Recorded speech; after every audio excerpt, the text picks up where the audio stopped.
찬양입니다. 우리 하나님께서 우리가 어디에 갈지라도 우리를 붙드시고 살피시고 지키십니다. 그 하나님의 은혜와 사랑 때문에, 능력 때문에 우리가 날마다 하루하루 살아갑니다. 이 시간 우리 자리에서 다 같이 일어나서 하나님 말씀 마가복음 3장 20절 이하의 말씀을 우리가 함께 듣겠습니다. 집에 들어가시니 무리가 다시 모임으로 식사할 겨를도 없는지라. 예수의 친족들이 듣고 그를 붙들러 나오니 이는 그가 미쳤다 하밀러라. 그때 예수의 어머니와 동생들이 와서 밖에 서서 사람을 보내어 예수를 부르니 무리가 예수를 둘러앉았다가 여짜오되 보소서 당신의 어머니와 동생들과 누이들이 밖에서 찾나이다. 대답하시되 누가 내 어머니이며 동생들이냐 하시고 둘러앉은 자들을 보시며 이르시되 내 어머니와 내 동생들을 보라. 누구든지 하나님의 뜻대로 행하는 자가 내 형제요 자매요 어머니이니라. 아멘. 주님, 주님의 말씀이 우리 귀에서 마음으로 신속하게 전달되어서 우리 입술을 통해서 대화 속에서 삶 속에서 꽃을 피게 하여 주시옵소서. 비가 대지를 적시고 헛되이 돌아가지 않듯이 주님의 말씀도 우리의 삶 속에서 뜻하신 바 목적을 이루어 열매 맺게 하여 주시옵소서. 예수 그리스도 이름으로 기도합니다. 아멘. 자리에 앉으시기 바랍니다. 아마 여러분도 2001년에 있었던 9.11 그 테러 사건을 기억하실 겁니다. 어, 벌써 23년이 지났는데 며칠 전이 9.11 그 기념일이었습니다. 참으로 안타까운 사건이었고 예상치 못한 일이었고 수많은 사람들이 희생을 당했습니다. 그 소식을 처음에 들었을 때 겪었던 충격, 혼란 그런 것들을 기억하실 것입니다. 그런 일이 있고 나서 자연재해가 닥치든지 할 때에 많은 사람들이 교회로 모입니다. 그래서 하나님의 뜻을 구합니다.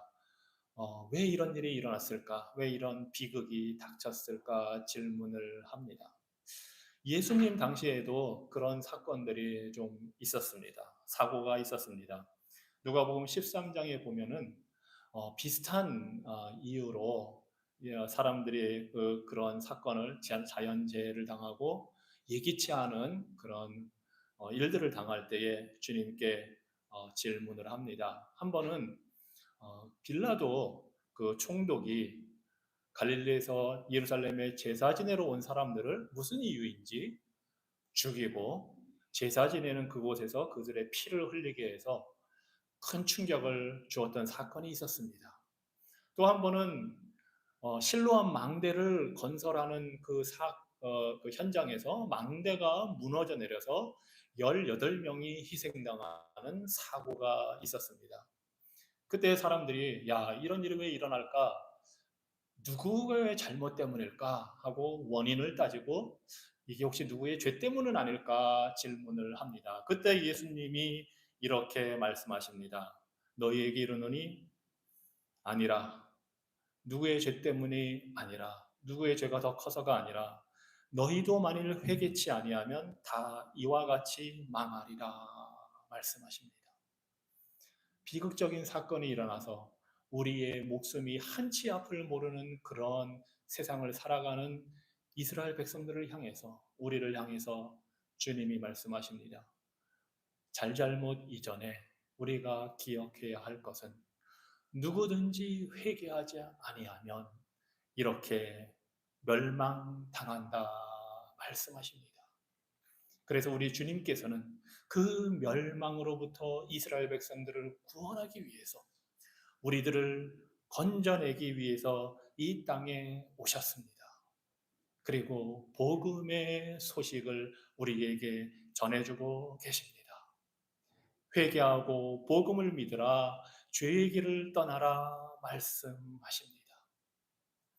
회개는 우리가 원하는 대로 살다가 내 중심적으로 하나님이 없는 것처럼 내 마음대로 사는 그 길에서 돌이키는 것을 뜻합니다. 단순히 어떤 일을 잘하고 잘못하고 도덕적인 죄를 짓고 법을 어기고의 문제가 아니라 더 깊이 우리의 잘못된 방향으로 걸어가는 그 길에서 돌이켜서 하나님 나라의 다스림을 받기 위해 돌아서는 것, 과거의 잘못된 길을 버리고 복음을 믿고 이제는 하나님의 통치를 받고 사는 것, 이것이 바로 회개이고 바로 이 일을 위해 예수님께서 오셔서 우리를 불러내시고 계신 것입니다. 그래서 우리가 살펴보았듯이 마가복음 1장부터 3장까지 예수님은 수많은 일들을 하셨습니다. 복음을 증거하시고 기적을 행하시고 병을 고쳐주시고 귀신을 내어 쫓으시면서 하나님의 뜻이 무엇인지를 보여주고 계십니다. 우리 예수님은 하나님께서 죄인들을 불러서 용서하기를 원하신다는 사실을 보여주셨습니다. 우리 예수님은 죄인들과 함께 하시면서 하나님이 원하시는 것이 바로 그 죄인들이 멸망당하지 않고 하나님의 백성으로 함께 살기를 원한다는 것을 예수님께서 보여주셨습니다.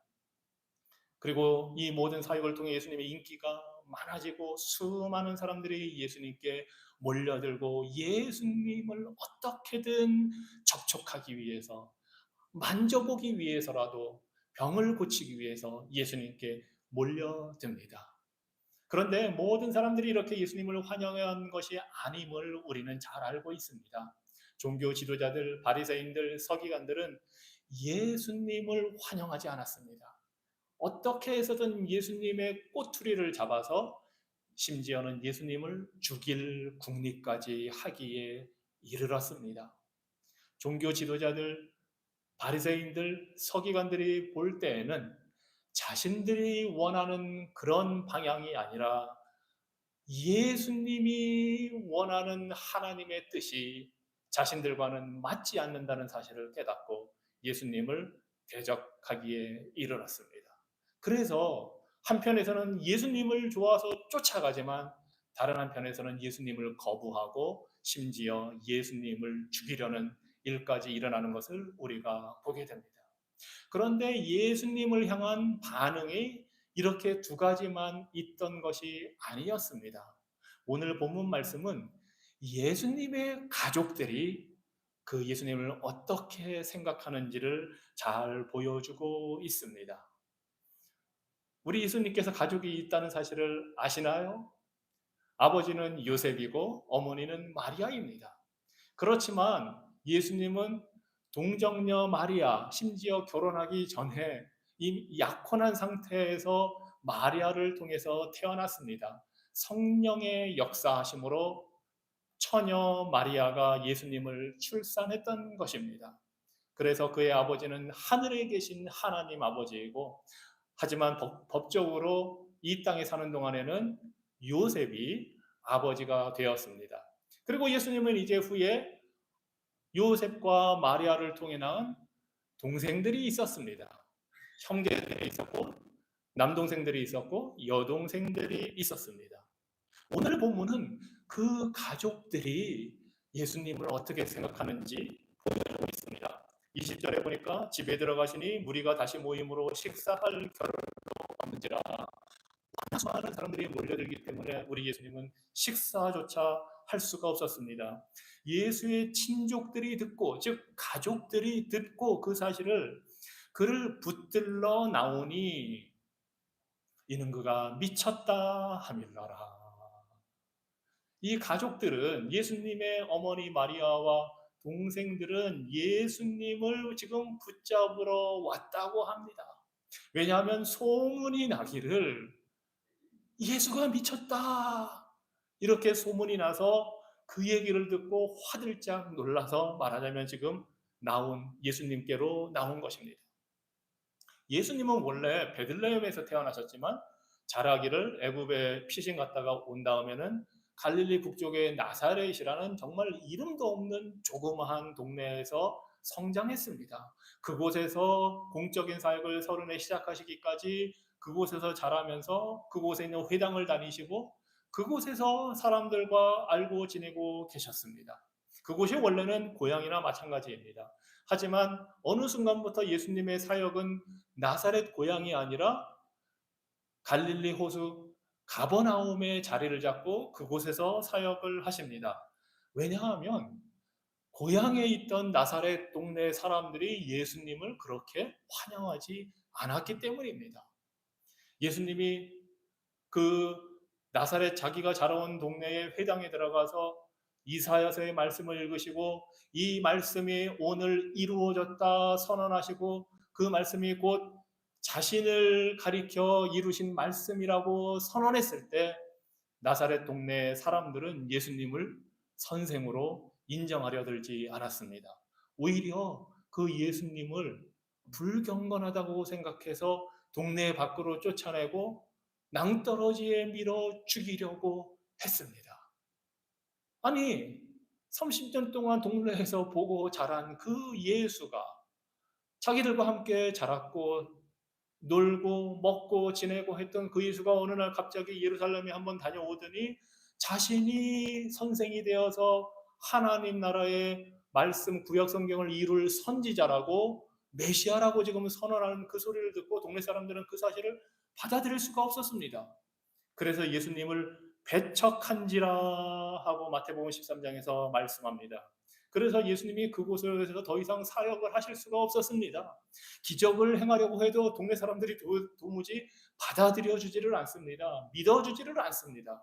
그래서 예수님은 이렇게 말씀하시면서 그 고향을 떠나십니다. 선지자가 자기 고향과 자기 집에서는 존경을 받지 않음이 없느니라. 아마 여러분들도 이런 경험이 있으실 겁니다. 어떻게 보면 복음 전하기가 더 어려운 게 가족에게입니다.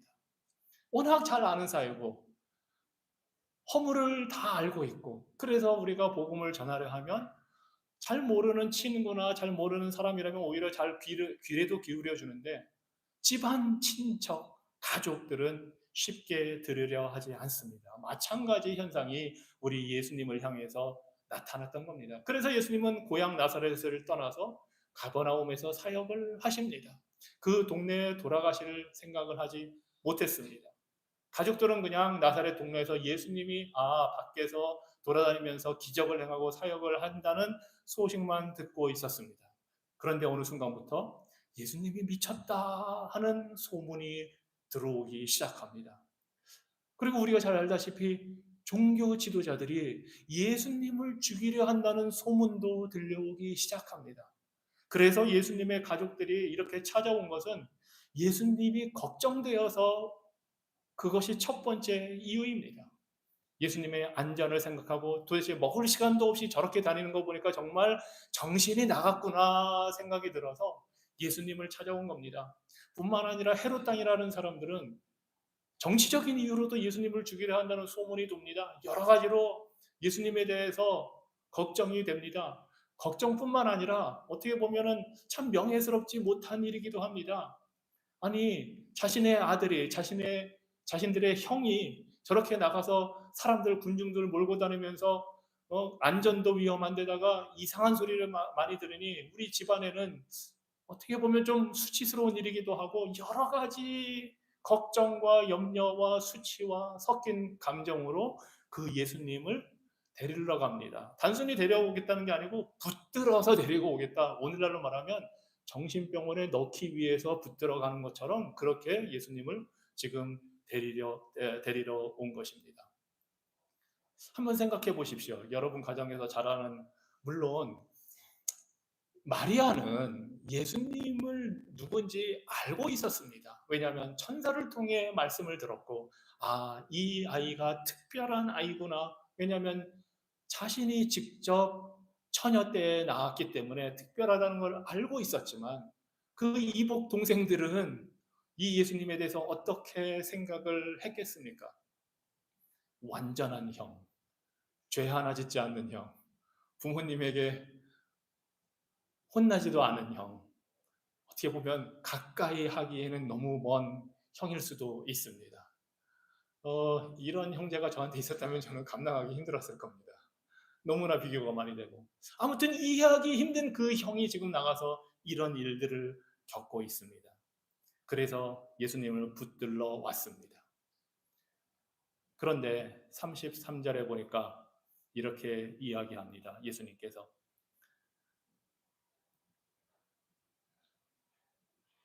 사람들이 예수님의 가족이 데리러 왔다 하니까 33절에 대답하시되 누가 내 어머니이며 동생들이냐 하시고, 전혀 예상하지 못한 이야기입니다. 둘러앉은 자들, 즉 제자들을 보시며 이르시되 내 어머니와 내 동생들을 보라 말씀하십니다.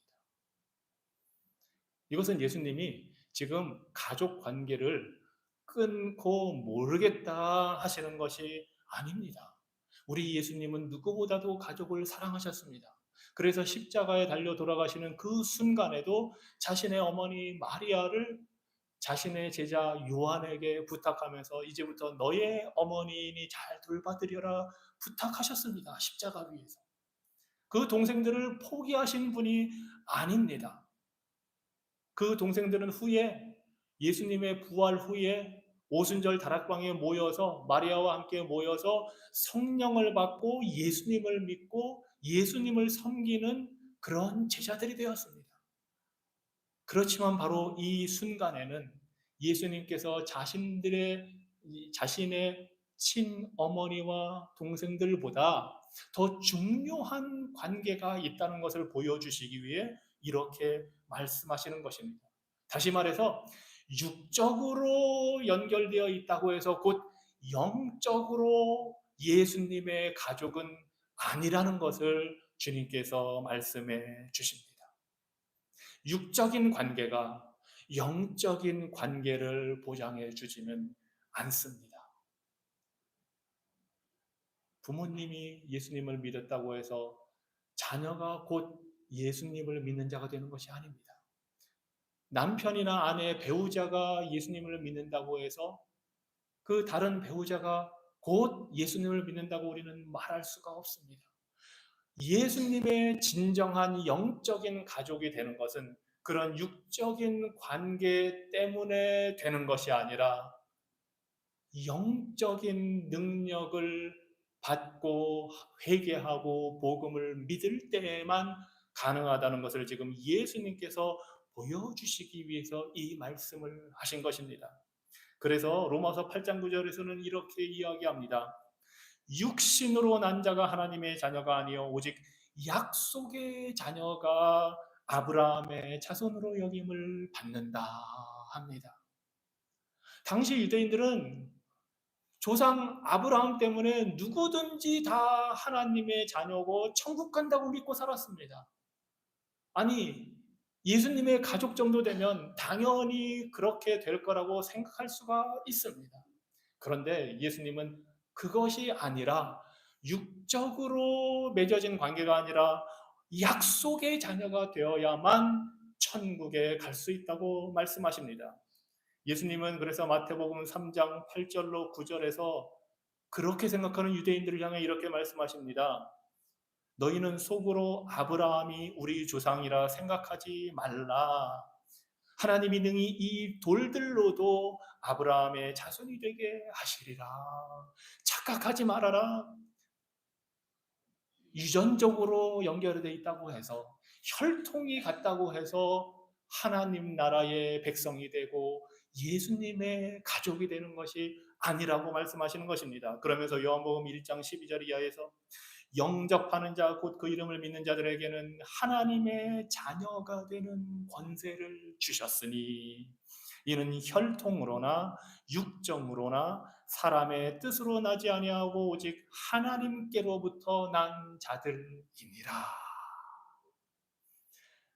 인간적인 관계로 예수님의 영적인 참된 가족이 되는 것이 아니라 오직 하나님의 뜻대로 된 자들만이 이런 관계를 갖게 됩니다. 그래서 예수님은 질문하시는 것입니다. 누가 나와 진정한 관계를 맺고 있느냐? 누가 나와 지속적인 영적인 관계를 맺고 있느냐? 그것은 육적으로 어머니, 동생 이것이 중요한 것이 아니라 하나님 나라에서는 그런 관계가 중요한 것이 아니라 오직 하나님의 뜻에 따라서 관계를 맺어야 한다 말씀하십니다. 그러면서 35절에 이렇게 말씀하십니다. 누가 그렇다면 예수님의 가족이 될 수 있는가? 누구든지 하나님의 뜻대로 행하는 자가 내 형제요 자매요 어머니이니라.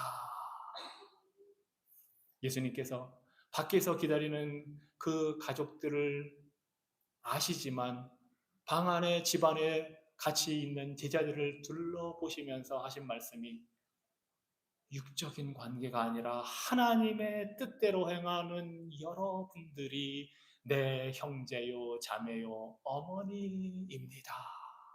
하고 말씀하십니다. 자, 그렇다면은 예수님의 영적인 참된 가족이 되는 것은 하나님의 뜻대로 행할 때에 되게 되는 것입니다. 하나님의 뜻대로. 그렇다면 하나님의 뜻이 무엇입니까? 이 하나님의 뜻에 대해서 예수님께서 몇 군데에서 말씀을 해주셨습니다.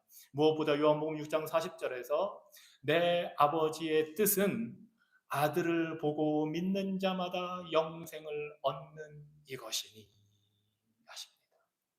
하나님 아버지의 뜻은 아들 독생자 예수 그리스도를 보고 믿어라 하는 것입니다. 예수님을 믿음으로 영생을 얻는 것이 바로 하나님 아버지의 뜻입니다. 예수님의 참된 영적인 가족이 되는 것은 바로 그 예수 그리스도를 믿을 때에 가능한 일입니다. 그래서 마태복음 7장 21절에서도 예수님께서 이렇게 말씀하십니다. 나더러 주여 주여 하는 자마다 다 천국에 들어갈 것이 아니요 다만 하늘에 계신 내 아버지의 뜻대로 행하는 자라야 들어가리라. 예수님을 믿어서 영생에 이르고 예수님의 가족이 된다는 것은 그냥 저는 믿습니다 하는 것으로 끝나는 것이 아니라 바로 그 뜻대로 순종하고 행할 때에 가족이 된다는 것입니다. 그래서 예수님이 그냥 나를 주여 주여 부른다고 나의 가족이 되는 것이 아니다 말씀하시는 것입니다. 나를 주여 주여 불렀다면 곧 주인, 구주, 왕이 되심을 믿고 그 통치를 받아 순종하며 살라고 말씀하시는 것입니다. 예수님의 가족이 된다는 것은 믿고 순종하는 것을 의미합니다. 그래서 예수님께서 마태복음 7장 그 22절 이하에서 이렇게 말씀하십니다. 많은 사람들이 와서 주여 주여 부르고 내가 주의 이름으로 선지자 노릇했습니다. 즉 복음을 전했습니다. 내가 주의 이름으로 귀신을 쫓아냈습니다. 내가 주의 이름으로 병을 고치는 권능을 많이 행했습니다 하고 말을 하더라도 하나님의 통치에 말씀에 순종하지 않은 것이라면 아무리 종교적으로 열심히 했어도 예수님께서 말씀하시기를 내가 너희를 도무지 알지 못하니 불법을 행하는 자들아 내게서 떠나가라 하리라 말씀하시고 그러므로 누구든지 나의 이 말을 듣고 행하는 자는 말씀을 듣고 행하는 자, 순종하는 자는 그 집을 반석 위에 지은 지혜로운 사람 같다 말씀하십니다. 그래서 예수님의 영적인 가족이 된다는 것은 예수님을 믿고 말씀에 순종하는 자가 되는 것을 의미합니다. 그렇다면 그 말씀에 순종하는 것이 무엇이냐? 데살로니가전서 4장을 통해서 사도 바울이 이렇게 이야기합니다. 하나님의 뜻은 이것이니 너희의 거룩함이라. 거룩한 삶, 성화되는 삶이 곧 하나님의 뜻입니다. 그래서 곧 이렇게 말씀을 이어갑니다.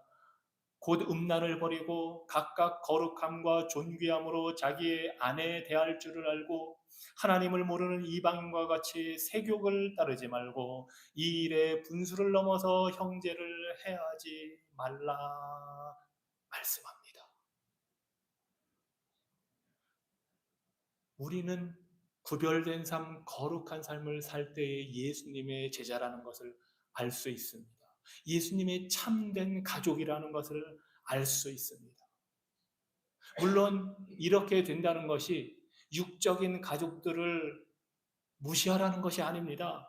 바울은 심지어 믿지 않는 배우자가 있다 하더라도 그 결혼을 깨지 말라고 합니다. 왜냐하면 우리의 이 순종의 모습, 거룩한 삶의 모습을 통해서 믿지 않는 배우자가 하나님을 믿게 될 수 있기 때문에 오히려 말씀에 충실하게 결혼을 지키고 가족을 위해서 말씀에 순종하는 삶을 살아야 한다고 합니다. 그러면서 불순종하는 것, 정욕, 간음, 증오 이런 일들을 벌이는 것, 그것이 곧 거룩한 삶이라고 합니다. 그래서 우리가 결혼 생활에 있어서 가족 관계에서도 이 하나님의 충실하신 그 사랑을 반영해서 구별된 삶을 살 때에 믿지 않는 가족들도 예수 그리스도를 믿고 복음에 순종하는 그런 삶으로 변화를 받을 수가 있습니다. 또한 하나님의 뜻은 무엇입니까? 우리가 잘 아는 대로 데살로니가전서 5장 16절 이하에서 항상 기뻐하라, 쉬지 말고 기도하라, 범사에 감사하라, 이것이 그리스도 예수 안에서 너희를 향하신 하나님의 뜻이니라. 우리가 예수님의 참된 가족이 되었다면 우리는 이렇게 기뻐하고 감사하고 기도하는 삶을 사는 것입니다. 이러한 삶을 통해서 우리가 참 제자이고 참 가족임을 알게 됩니다. 그래서 요한일서 2장 4절 이하에서 이렇게 사도 요한을 통해 말씀해 주십니다. 예수님을 아노라 하면서 예수님을 안다고 하면서 그 계명을 지키지 아니하는 자는 거짓말하는 자다 합니다. 그 속에 진리가 없다 합니다.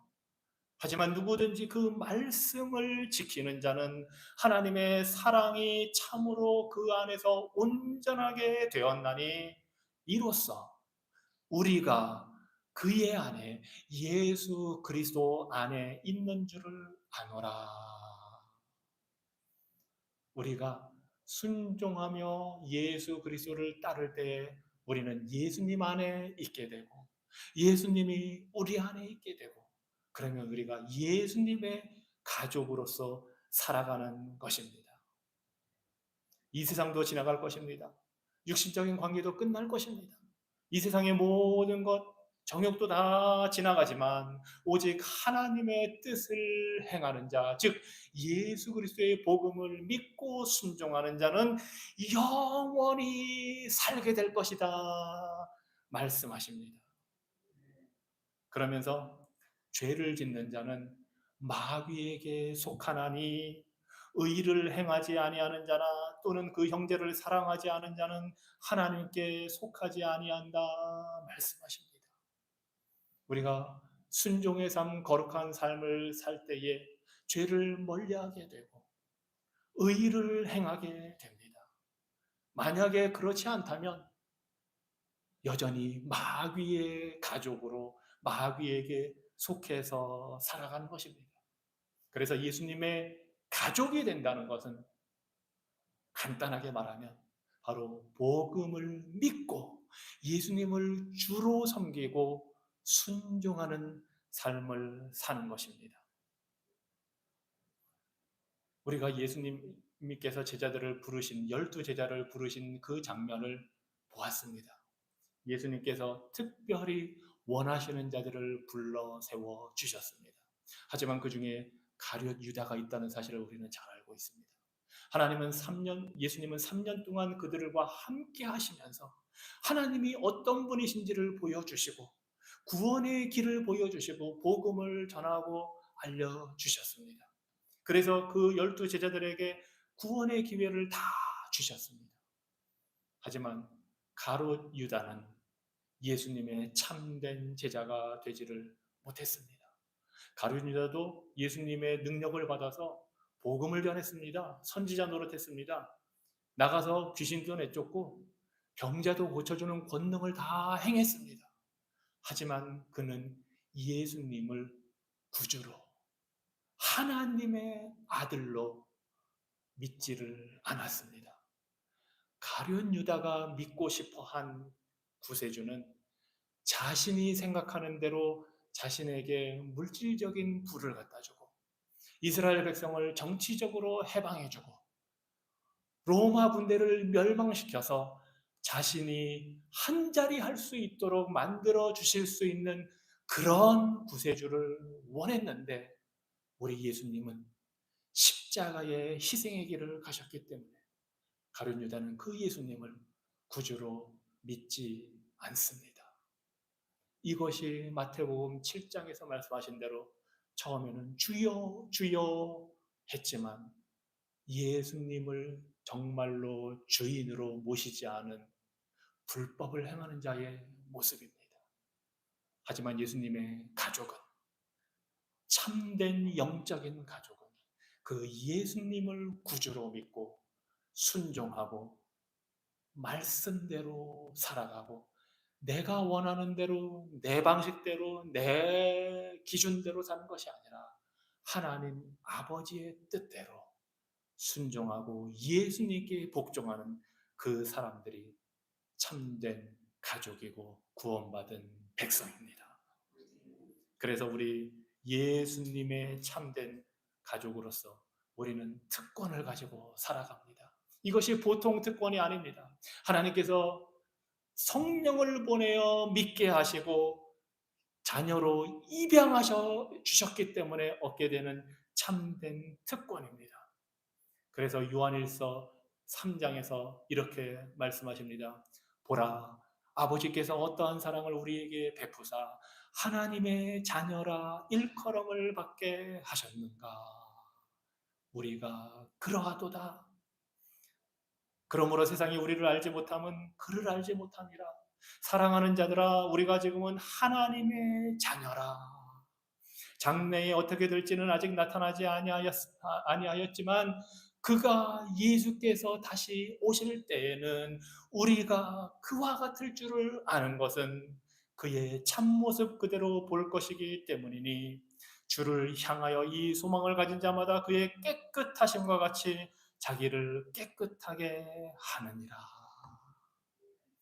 우리 예수님께서 우리를 구원하시고 우리의 맏형이 되어주시고 우리를 가족으로 불러주셨습니다. 이 복이 예수님을 믿고 따르는 모든 성도들에게 임한 하나님의 신령한 영적인 복입니다. 이 복이 우리 모든 성도님들에게 충만히 임하기를 주님 이름으로 축원합니다. 기도하겠습니다. 전능하신 하나님, 예수 그리스도 덕분에 우리가 하나님의 가족으로 입양이 되었습니다. 예수 그리스도께서 이 땅에 오셔서 완벽하게 순종하시고 우리를 위해 가르치시고 기적을 행하시며 십자가에 죽기까지 의를 이루시고 부활하심으로 우리에게 구원의 길을 열어주셨기에 우리가 예수님의 참된 영적인 가족이 될 수 있도록 은혜 베풀어 주시니 감사합니다. 하나님, 이 귀한 특권을 우리가 받아 살면서 예수님의 가족이 된다는 것이 무엇을 의미하는지 우리가 날마다 더 깊이 깨닫게 하여 주시고 예수 그리스도의 부활의 능력이 우리 안에 나타나게 하여 주셔서 우리를 하나님의 영원한 가족으로 삼고 인도하시는 그 은혜를 힘입어 살게 하여 주시고 우리 주변에 믿지 않는 가족들, 이웃들, 친지들에게 이 귀한 은혜를 증거하여 그들도 우리와 함께 예수 그리스도의 영원한 가족으로 살아갈 수 있도록 증거할 수 있는 믿음과 용기를 우리에게 허락하여 주시옵소서. 예수 그리스도 이름으로 기도합니다. 아멘. 우리 주 예수 그리스도와 우리를 사랑하시고 영원한 위로와 좋은 소망을 은혜로 주신 하나님 우리 아버지께서 오늘 모여 예배하는 성도들과 가정을 위로하여 주시고 모든 선한 말에 굳게 하시기를, 모든 선한 일에 굳건하게 하여 주시기를 성부와 성자와 성령의 이름으로 축원하노라.